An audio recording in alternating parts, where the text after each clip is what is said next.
Hello again from Mayfair Prestige. So here we are, second video. Now we're on to a subject that I really like. Let's talk about Porsches. Now, as you guys are going to be made aware, I'm a massive Porsche fan because when you love driving, I think Porsches are the best cars to drive. And at the moment, Porsche are releasing some seriously amazing cars. So let's just start with the Porsche GT3 Generation 2. Now, let's get in and see how this thing drives.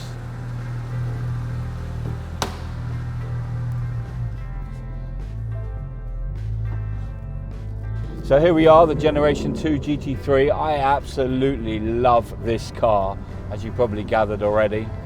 This thing is just an absolute precise weapon. So you've got just the most comfortable 918 seating. I love the seating position of this car. I also love the fact that the buttons are just so simple.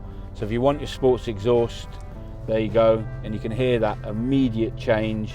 If you want your sports setup with your chassis, you want your sports PDK setup, everything here is just so easy. That is one thing I do love on this car. But the layout of the new generation Porsches with the touchscreen, the Apple CarPlay, all your climate controls are just so user-friendly and easy to use.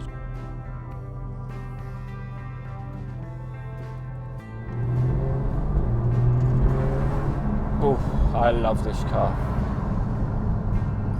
These GT series cars really are the best. They really, really are. I think for me, the best Porsches you can buy. I mean, there's nothing wrong with a standard 911, but when you start getting into the GT cars, be it the first generation GT3, the RS, whichever GT car, there's just something special about them.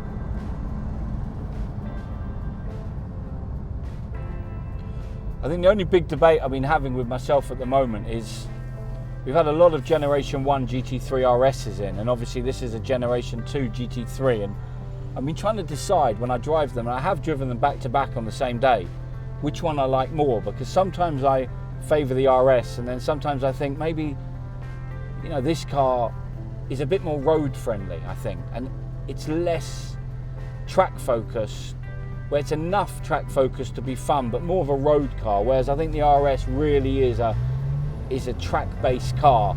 So sometimes I do argue with myself kind of and try and work out which of these GT3 or I haven't driven the Generation 2 GT3RS, and I do have clients that have them, and from what they've told me, they are incredible. So I would love to get in one of those and see what that's like.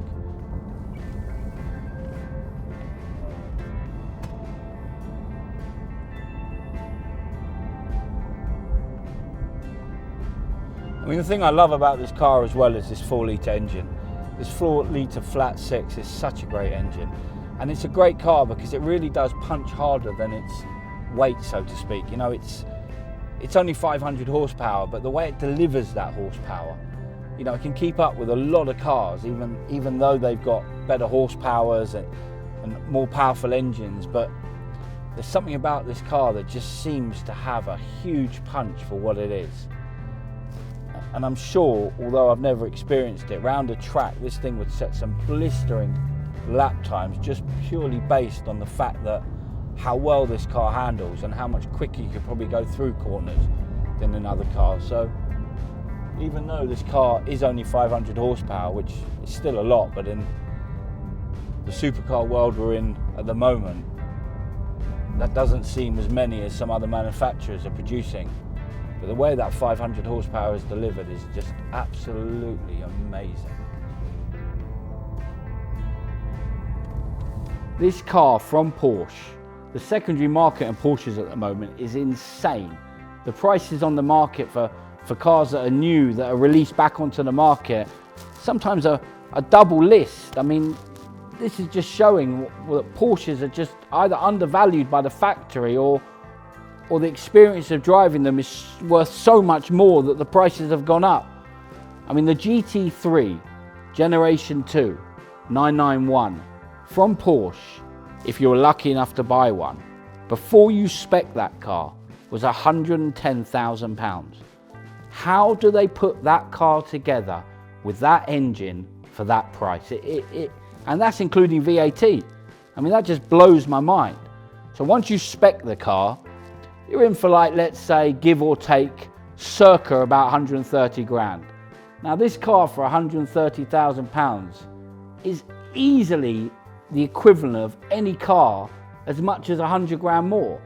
I mean, in terms of driving experience, I have to say, I think it's a lot better car than a Lamborghini the Huracan. And I think it's a lot better car than the 488. And the price bracket that it's in from Porsche is so much lower than those cars, it really doesn't make sense. I mean, the secondary on the market for the Porsche GT3 Gen 2 obviously is a bit high. You're looking at, depending on spec and mileage, you're looking at anything from 160 to 180. So it is higher than its list price, but it still represents very good value for money, even at that price bracket. The reason why I say that, because go onto Auto Trader and have a look at the first generation 991, the 3.8 litre engine. They're still sitting at 120, £110,000, which is really not lost anything from its price when it was new.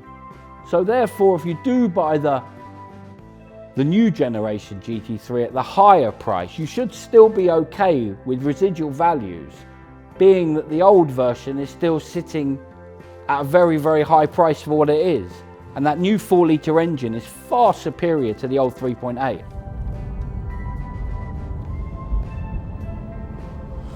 The second debate I've been having with myself regarding this car is a lot of talk, because obviously, as you're fully aware, they offered this car with a manual option. And obviously a lot of people did go for that manual box, wanting that full driving experience that this car would give you.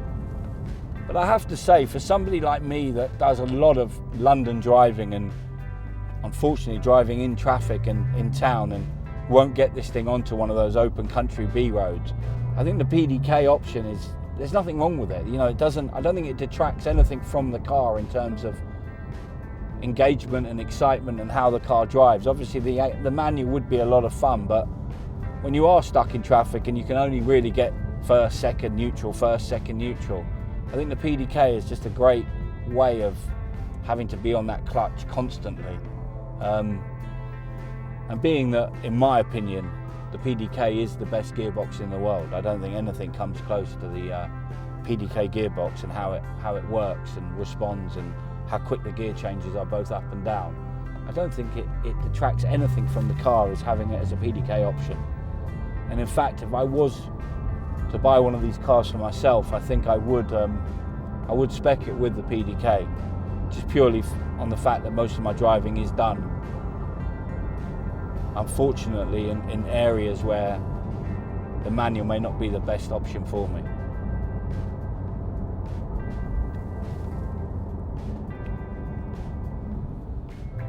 I know that these cars were only offered in a limited number of colours.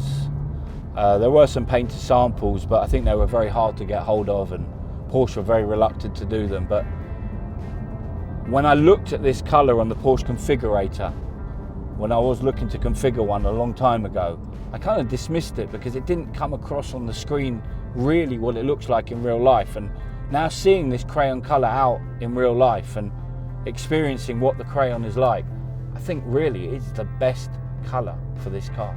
I mean, this crayon colour, look, colour is a personal preference, I know that, and a lot of people do like different colours, but I do think this crayon colour in all of the GT cars, be it the GT2, the GT3, the GT3RS, all the Generation 2 cars, I think this is the colour to spec. It just looks so good when it's outside. It's just such an amazing colour. That noise, I love the noise of Porsches as well. I think there's something about that flat six engine that just makes a pure engine noise, rather than some of these other cars that you know it's the exhaust doing a lot of the work and not the car. And that's one thing that puts me off with some cars is I feel they're great and people go on about the exhaust noise, but for me the exhaust noise of a Porsche is so much purer. I would never consider an aftermarket exhaust if I had the option to put one on one of these cars. I think it just, again, detracts from what Porsche designed, and the purity of the sound that comes from the engine, not designed to make a sound that is exhaust based and not engine based. And I think that flat six just makes an incredible engine noise, especially when you can get high in the rev range, which unfortunately today I don't think we're going to be able to, but this thing just sings, it really does sing.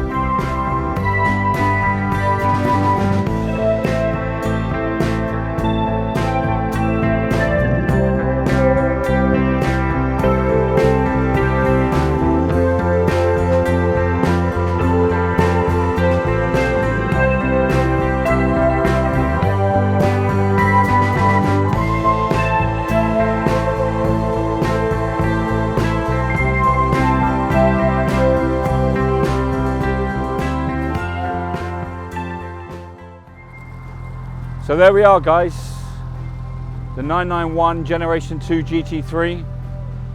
Hope you enjoyed the video. Hope you got a good insight in the car. Look out for new content coming soon. Catch you later.